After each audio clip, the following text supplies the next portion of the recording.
You're listening to the Homeownership podcast by Momentum Realty, real estate talk for buying, selling, and owning property.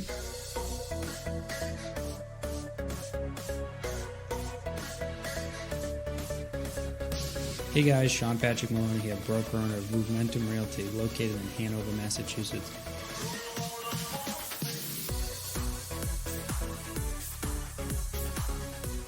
Welcome to episode 53. Today is the day to sell your home. I'm your host, Sean Patrick Maloney. Thanks for joining me today. I have some really exciting news. A lot of people in 2019 were speculating that 2020 was going to be the year that was the year of the market crash. But the reality stands different. We have the lowest level of inventory in recorded history.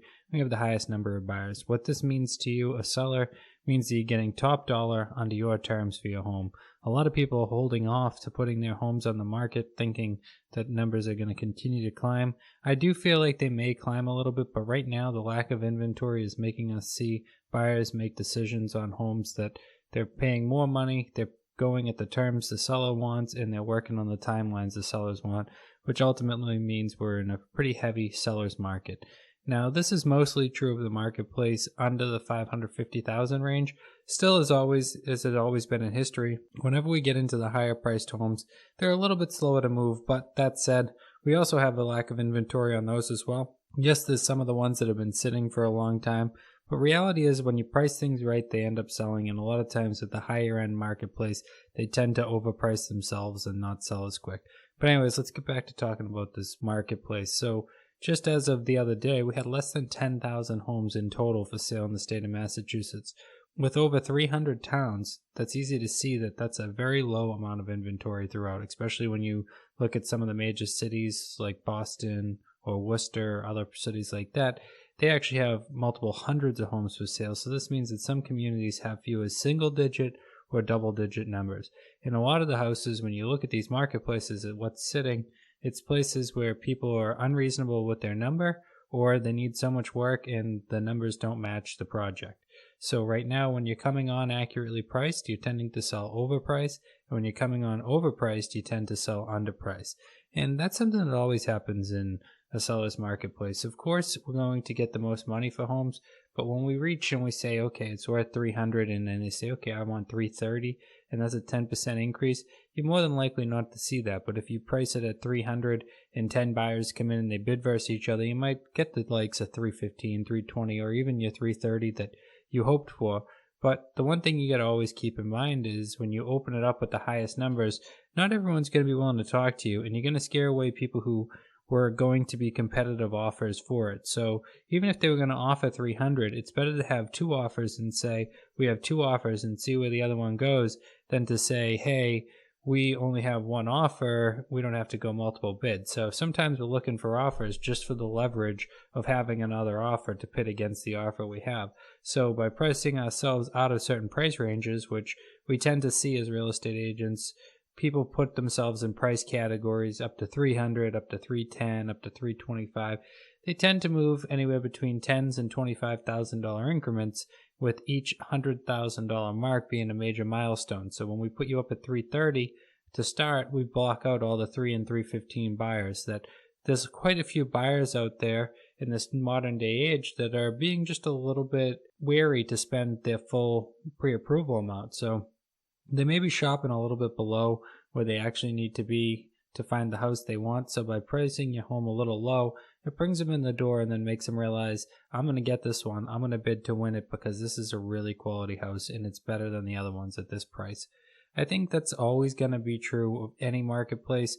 But sellers marketplaces, they can be tough to work as a real estate broker when we're working with people because of the fact that they want the max money and it doesn't make sense to them in their mind that we're going to price it a little lower to get even more money. Everyone thinks we'll price it really high and then if we need to adjust, we'll come down. But the risk in a true seller's market when everything's going so fast is making your place look like there's something wrong with it by being on the market for 20 plus days and people think, geez, everything else is selling in one day.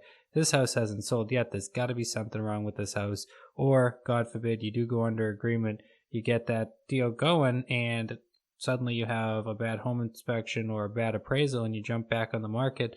The real one that can be tough when you're trying to get max money is the bad appraisal.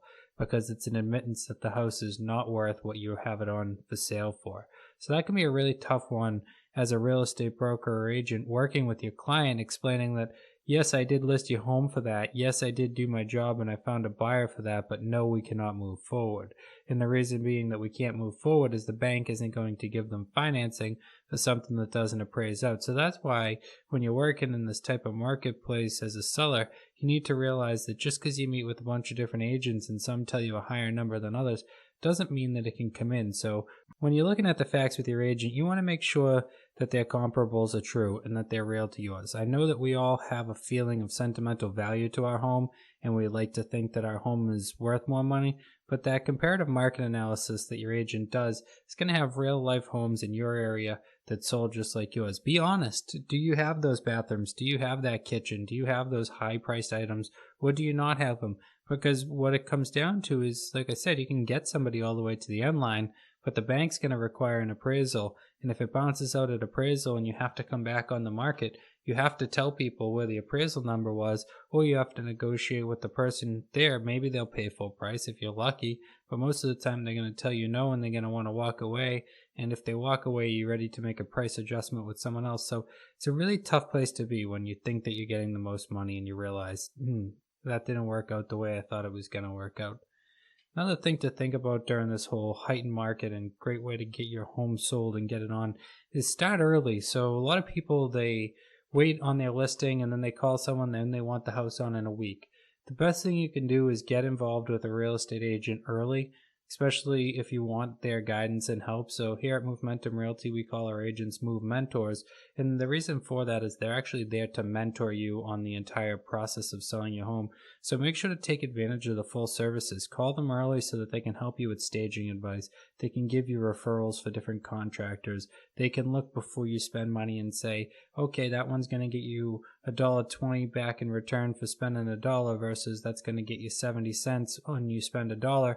So you're going to lose money. So getting that guidance from an agent early in the game, especially a Move Mentor, is really going to take you to that next level of being ready and being able to go on. Because one thing that happens often in the seller's market, we're in such a rush to get the home on the market that what ends up happening is we don't get all the photos done ahead of time, or maybe the description's missing things. And last night I was out with a set of clients and we went to a home and there wasn't a lot of pictures. And when we got there, we immediately did not like what we saw, which means that they're bringing in the wrong traffic. And they're probably also missing out on people, say for instance, that had a pool in the backyard. Nowhere on the listing was there a pool. There was no pictures of a pool and nothing. But when we went to the house, sure enough, the entire backyard was an in-ground pool.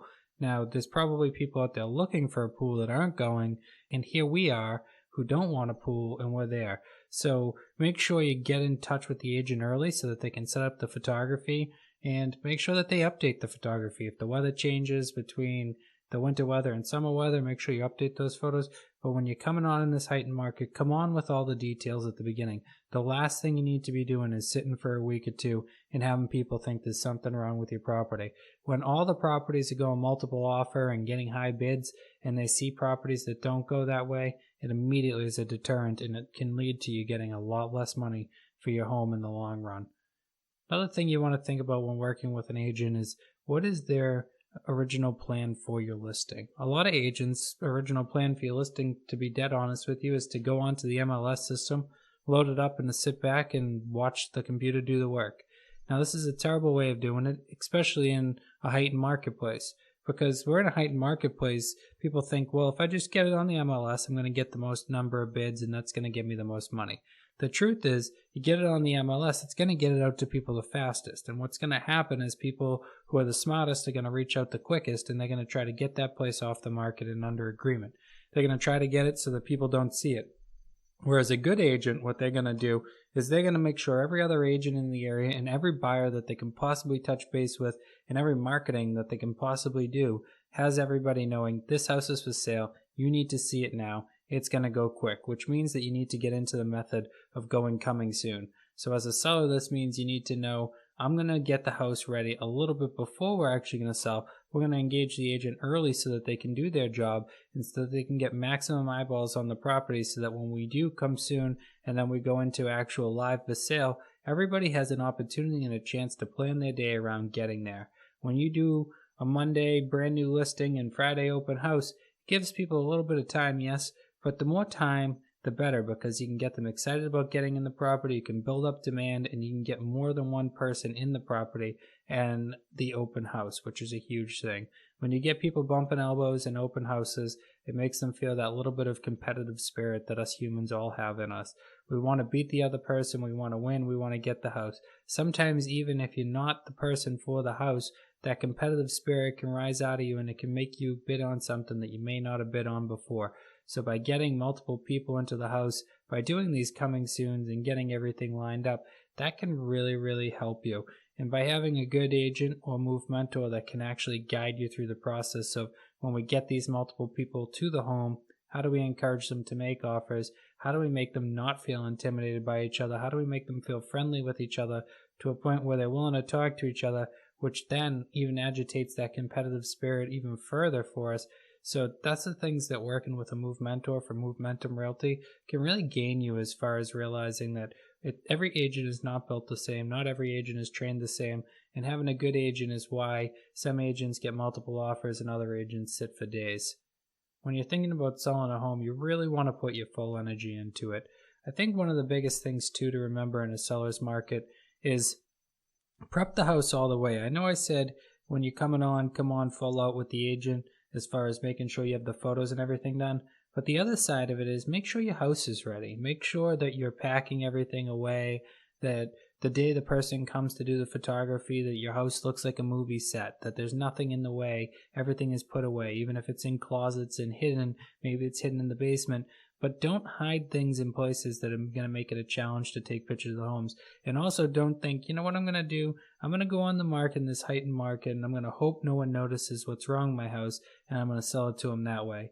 Doing a pre-inspection, having someone come out, take a look at it, fixing everything on the pre-inspection report and putting that inspection report out for the public to see is a great way to show some transparency and to show people you're getting a good quality home that's already been inspected. Everything that went wrong was already fixed.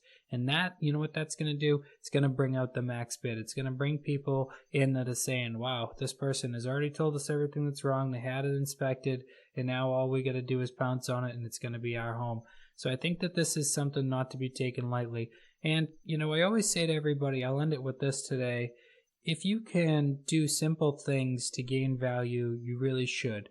When we go into a house and we open the screen door and suddenly it's stuck and we got to pull it or we got to lift it up to shut it or it bounces closed hard, you originally have that feeling of, if this is wrong, what else is wrong? So I always say to people, if you can tighten it, hammer it, paint it, sand it, oil it, grease it, any simple fix, do it. Because the more times, if I flush the toilet and it runs, I open the screen door and it bounces, I go down the basement and the door hinge screeches, it says to me lack of maintenance, and it says to me I should offer less money than full price. So if you want to get full price for your home, you want to get the most money for your home, have your home in shape, ready to go, ready to sell. Stage the place, set up the photography early, make sure you get the coming soon, make sure you work with a Move Mentor, and get everything set up in order. Reach out to us immediately. You definitely should think about selling your house in 2020. One of our Move Mentors is standing by and ready to help,